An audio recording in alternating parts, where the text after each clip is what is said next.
here's the information I mentioned earlier. It's my contact information and my website, and I'm hoping that if you don't get a chance to ask a question during the presentation, that you'll send me some email afterwards. I hope you can see this picture. It might be a little blurry. It's the front entrance for a museum in California. If you can see, the door on the left says prejudiced. The door on the right says unjust. Only one door really works.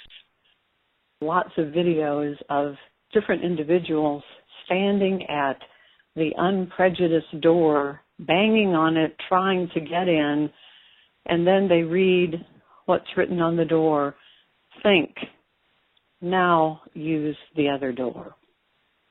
The message is pretty clear that we are all prejudiced. We like to think of ourselves as rational and unbiased. In fact, I'm guessing that most of you in this audience have something to do with software development, and we know that requires a lot of intelligence and creativity. It's my experience that the people in this field are not only hardworking, they're a lot about what they do, and they're very smart. Unfortunately, that set of characteristics can lead us all to believe that we also make rational decisions about our work and about all the people we work with. In other words, we're okay, we're not prejudiced. Other people might be, but not us. I'm going to a little bit that some of the things that are going to be in this presentation are a little disturbing, and I know it is difficult to pay attention to all of the information that cognitive neuroscience is telling us about how our brains really work. It's a good thing for us to pay attention to all of that research. If I could ask all of you to raise your hands to see how many of you are doing agile development, I'm sure I would find that most of you are either doing agile development or thinking about doing agile development.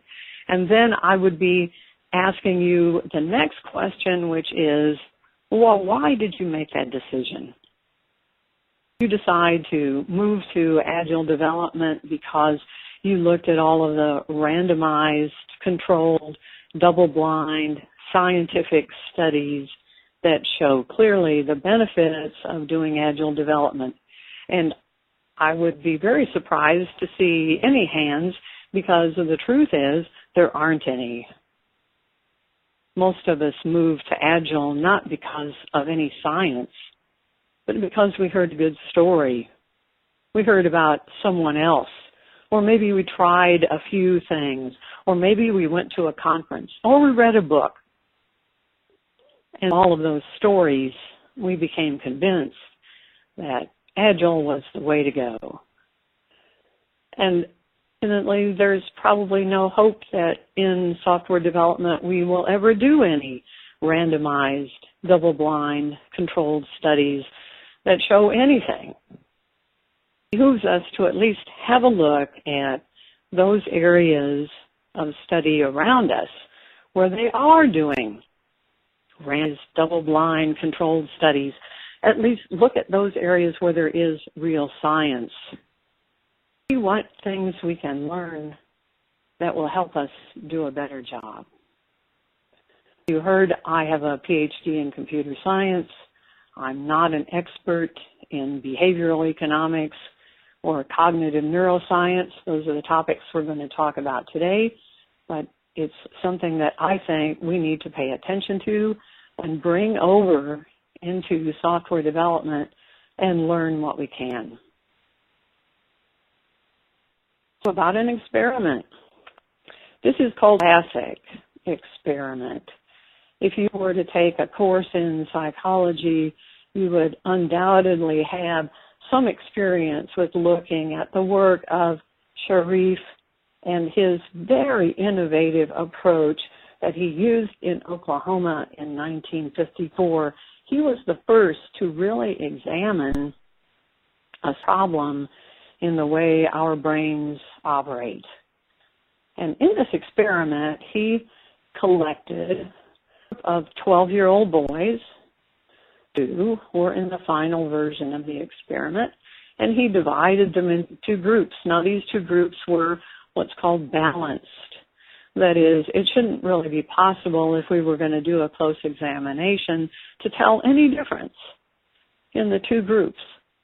They were very similar, all Protestant, all from small towns in Oklahoma. These two groups of boys were, for all intents and purposes, identical. Now, the two groups of boys didn't know about each other, hadn't ever seen each other, and he put them on two different buses, and totally unaware that another group was going, they headed out to what they thought was going to be a fun camping experience, a place called Robbers Cave.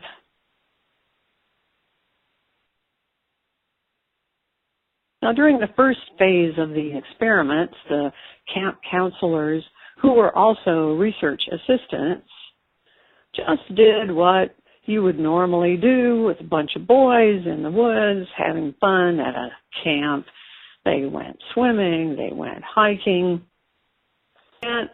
built campfires.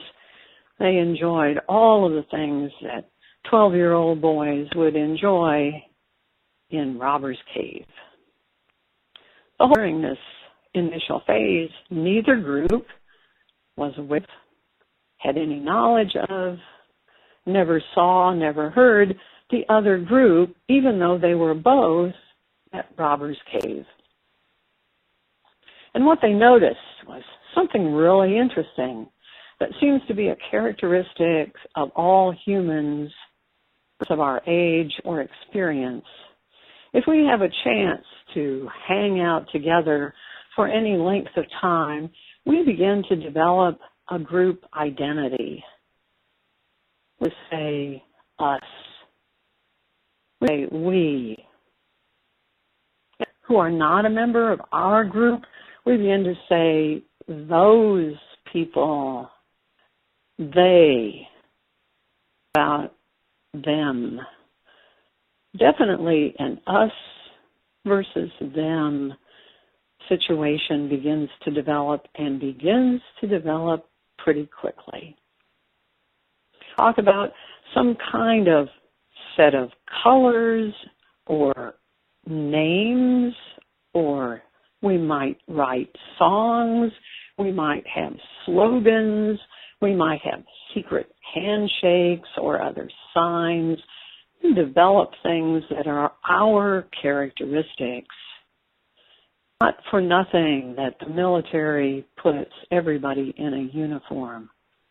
Any kind of attention that's given to the special identity we share enforces this natural tendency that we have to bond together tightly and to form a group identity. Two groups of children did exactly that. They even called themselves by name. One group called themselves the Rattlers. Another group called themselves the Eagles.